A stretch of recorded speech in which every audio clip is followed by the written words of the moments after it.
Hi, I'm investigative journalist and author Matt Birkbeck.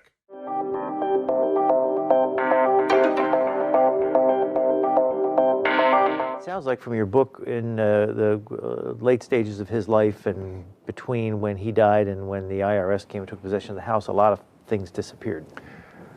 Sammy, he was diagnosed in August of 1989 with throat cancer. And right before that, he had been in the middle of a tour with Frank Sinatra and Liza Minnelli. It was called the Ultimate Event Tour. And the tour was designed to, at least publicly, help get Sammy Davis Jr. out of debt. In reality, it was nothing more than, let's say a business effort on the part of Frank Sinatra and his people to where he got the lion's share of the proceeds. Sammy got a basic contract rate to perform, and he wasn't necessarily making the money he thought he would. He was hoping that the proceeds from the tour would be used to cancel out his debt, and he can move on from that. When he got his cancer, it didn't. And when he got his cancer diagnosis, he was in just terrible financial shape, owing out so much money. And they gave him two options. They said to him, either we can operate and we can remove the larynx in your throat, and you'll have an 80% chance of survival, or we can go with chemo and radiation, in which your chances of survival are much slimmer, around 30%.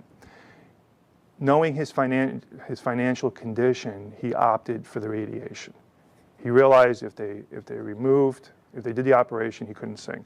If he couldn't sing, he couldn't perform. If he can't perform, he can't make any money. And he'd end up losing everything. He could not see himself as being one of these entertainers you may have seen or read about who ends up on the street with nothing. And he was too proud to want to even contemplate that.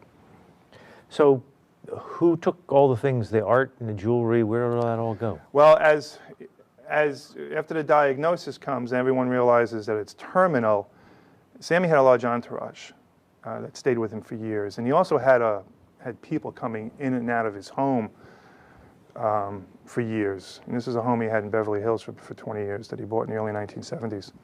And over the course of his life in this home in Beverly Hills, he had politicians, he had athletes come, other celebrities, you name it, people have been there. He also had a slew of mobsters that would come in and out.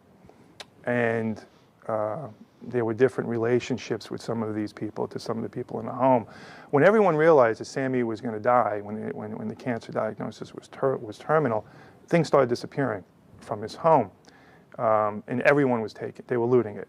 Everyone from his manager, Shirley Rhodes, to his office staff, and even his wife, Altaviz. Altaviz saw other people taking stuff. She started taking stuff. She's shipping stuff overseas. She's taking jewelry.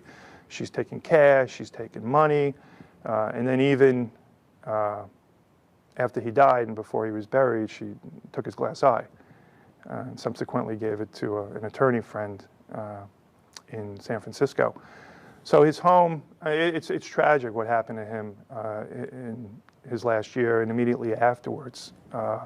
So everything, for the most part, a good portion of his jewelry collection had been taken, paintings, valuable paintings, shoes that Marilyn Monroe had given to him. Just, it all disappeared.